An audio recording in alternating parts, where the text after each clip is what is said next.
तर नमस्कार मित्रांनो, स्वागत आहे आपलं विषय खोल या यूट्यूब चॅनलवरती. तर मित्रांनो, आपण आज महाराष्ट्र पोलीस भरती 2027 साठी महत्त्वाची सराव या ठिकाणी घेऊन आलो आहोत. यामध्ये आपण PYQ प्रश्न घेणार आहोत. टोटल सर्व PYQ इम्पॉर्टंट प्रश्न असणार आहेत मित्रांनो. 30 प्रश्न आपण या PDF मधून तुम्हाला देणार आहोत. 30 गुणांसाठी असणार आहे आणि 20 मिनिटांचा वेळ आहे. तर मित्रांनो, परिस्थितीवर मात करून जो स्वतःवर विश्वास ठेवतो तोच एक दिवस खाकी वर्दीचा खरा मानकरी ठरतो. मित्रांनो, यामधले जे प्रश्न आहेत ते सर्व इम्पॉर्टंट आहेत, तुम्ही नोट करू शकता. मित्रांनो, यामधला जो पहिला प्रश्न आहे तो आहे, महाराष्ट्रातील पहिला साखर कारखाना कोठे सुरू झाला? तर उत्तर आहे मित्रांनो प्रवरानगर या ठिकाणी झाले मित्रांनो, लोणी येथे, अहमदनगर जिल्हा. तर अहिल्यानगर या जिल्ह्यामध्ये झाले मित्रांनो. नवीन नाव अहिल्यानगर, लक्षात ठेवा. त्यानंतर पुढचा प्रश्न आहे मित्रांनो, क्षेत्रफळाच्या दृष्टीने महाराष्ट्रातील सर्वात लहान प्रशासकीय विभाग कोणता आहे? तर उत्तर आहे मित्रांनो कोकण विभाग आहे मित्रांनो. यामध्ये 7 जिल्हे येतात मित्रांनो, लक्षात ठेवायचं आहे. आणि पूर्ण महाराष्ट्रामध्ये किती प्रशासकीय विभाग आहेत याची संख्या किती आहे मला कमेंटमध्ये कळवा. तर मित्रांनो, ग्रँड स्लॅम हा शब्द कोणत्या खेळाशी संबंधित आहे? तर उत्तर आहे मित्रांनो लॉन टेनिस या खेळाशी संबंधित आहे मित्रांनो. त्यानंतर पुढचा आहे, रामकृष्ण मिशनची स्थापना कोणी केली होती? तर उत्तर आहे मित्रांनो स्वामी विवेकानंद यांनी केली होती मित्रांनो रामकृष्ण मिशनची स्थापना. त्यानंतर पुढचा प्रश्न आहे, भारतातील पहिल्या महिला राज्यपाल कोण होत्या? तर उत्तर आहे मित्रांनो सरोजिनी नायडू. आणि कुठल्या राज्याच्या होत्या मित्रांनो? त्या उत्तर प्रदेश या राज्याच्या पहिल्या महिला राज्यपाल होत्या. त्यानंतर सुचेता कृपालानी ह्या भारतातील पहिल्या मुख्यमंत्री होत्या मित्रांनो, महिला मुख्यमंत्री. त्या होत्या उत्तर प्रदेशच्याच मित्रांनो, लक्षात ठेवायचं आहे. त्यानंतर पुढचा प्रश्न आहे, राज्यसभेचे सदस्य होण्यासाठी किमान वय किती असणे आवश्यक आहे? तर उत्तर आहे मित्रांनो 30 वर्ष असणे आवश्यक आहे मित्रांनो राज्यसभेचे. त्यानंतर लोकसभेचे सदस्य होण्यासाठी 25 वर्ष असतं. त्यानंतर विधानसभेसाठी 25 वर्ष असतं मित्रांनो, लक्षात ठेवा.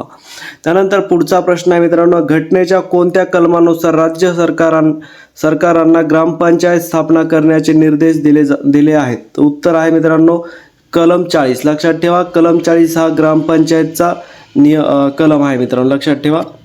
पुढचा प्रश्न आहे, भारताचा राष्ट्रीय खेळ कोणता मानला जातो? तर उत्तर आहे मित्रांनो हॉकी हा खेळ राष्ट्रीय खेळ म्हणून मानला जातो मित्रांनो, लक्षात ठेवा. त्यानंतर पुढचा प्रश्न आहे, पृथ्वीला सूर्याभोवती फेरी मारण्यास किती दिवस लागतात? तर उत्तर आहे मित्रांनो 365 दिवस लागतात, म्हणजेच 1 वर्ष लागतं मित्रांनो. त्यानंतर पुढचा प्रश्न आहे, डेक्कन क्वीन ही रेल्वे कोणत्या 2 शहरांच्या दरम्यान धावते? तर उत्तर आहे मित्रांनो पुणे आणि मुंबई या 2 शहरांदरम्यान धावते. भारतातील सर्वात मोठे वाळवंट कोणते आहे? तर उत्तर आहे मित्रांनो थरचे वाळवंट. कोणत्या राज्यामध्ये? तर राजस्थान या राज्यामध्ये. त्यानंतर पुढचा प्रश्न आहे, मानवी शरीरातील पाण्याचे प्रमाण साधारणपणे किती टक्के असते? तर मानवी शरीरामध्ये साधारणपणे 60 ते 65% पाण्याचे प्रमाण असते मित्रांनो.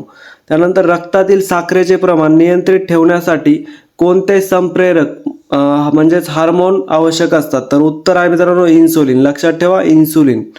त्यानंतर कोणत्या रक्ताच्या गटाला सर्वयोग्य दाता असे म्हटले जाते? तर उत्तर आहे मित्रांनो O पॉझिटिव्ह, लक्षात ठेवा O गट. त्यानंतर पुढचा प्रश्न आहे, गाजरामध्ये प्रामुख्याने कोणते जीवनसत्व भरपूर प्रमाणात असते? तर उत्तर आहे मित्रांनो अ जीवनसत्व. गाजरामध्ये प्रामुख्याने अ जीवनसत्व भरपूर असते. त्यानंतर पुढचा प्रश्न आहे, गुरुत्वाकर्षणाचा सिद्धांत मांडणारे सर आयझॅक न्यूटन हे कोणत्या देशाचे नागरिक होते? तर इंग्लंड या देशाचे नागरिक होते मित्रांनो. त्यानंतर पुढचा प्रश्न आहे, भारतातील सर्वोच्च नागरी पुरस्कार कोणता आहे? तर भारतरत्न हा भारतातील सर्वोच्च नागरी पुरस्कार आहे मित्रांनो. त्यानंतर पुढचा प्रश्न आहे, जगाचे छप्पर असे कोणत्या पठाराला म्हटले जाते? तर उत्तर आहे मित्रांनो पामीरचे पठार, लक्षात ठेवा पामीरचे पठार. नाशिक शहर कोणत्या नदीकाठी वसलेले आहे? तर उत्तर आहे मित्रांनो गोदावरी नदीकाठी वसलेले आहे. गोदावरी नदीची लांबी जी आहे ती महाराष्ट्रातील 668 किलोमीटर आहे मित्रांनो. दक्षिण गंगा असे देखील म्हटले जाते गोदावरी नदीला. त्यानंतर भारतातील सर्वात लांब रेल्वे बोगदा कोणता आहे? तर उत्तर आहे मित्रांनो पीर पंजाल रेल्वे बोगदा, जो की जम्मू काश्मीर या राज्यामध्ये आहे मित्रांनो, या केंद्रशासित प्रदेशामध्ये आहे.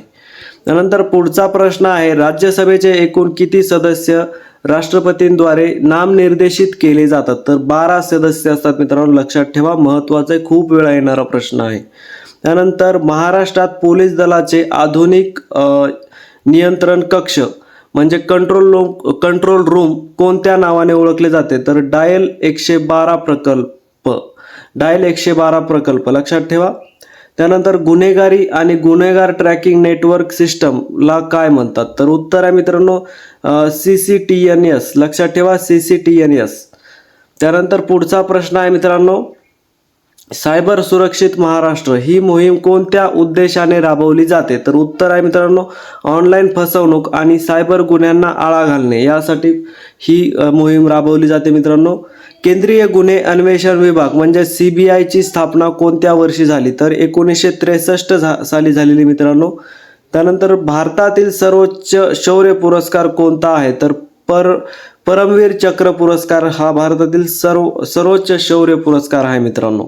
त्यानंतर पुढचा प्रश्न आहे मित्रांनो, महाराष्ट्रातील अमरावती जिल्ह्यात कोणते व्याघ्र प्रकल्प आहे? तर उत्तर आहे मित्रांनो मेळघाट व्याघ्र प्रकल्प हा महाराष्ट्रातील अमरावती जिल्ह्यामध्ये आहे मित्रांनो.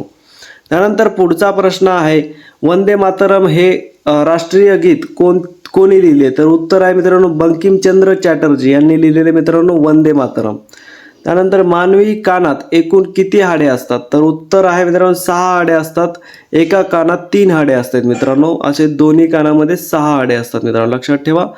तर शून्य प्रहर म्हणजे 0 हवर ही संकल्पना संसदीय कामकाजात कधी सुरू होते? तर उत्तर आहे मित्रांनो दुपारी 12 वाजता होते मित्रांनो, प्रश्न उत्तरांच्या तासानंतर. लक्षात ठेवा, प्रश्न उत्तरांच्या तासानंतर. महत्त्वाचे हे 30 प्रश्न तुम्हाला कसे वाटले हे तुमच्या परीक्षेसाठी इम्पॉर्टंट 100% असणार आहेत. तुम्हाला हे प्रश्न कसे वाटले मला कमेंट करून कळवा. व्हिडिओ आवडला असेल लाईक शेअर करा मित्रांनो. धन्यवाद.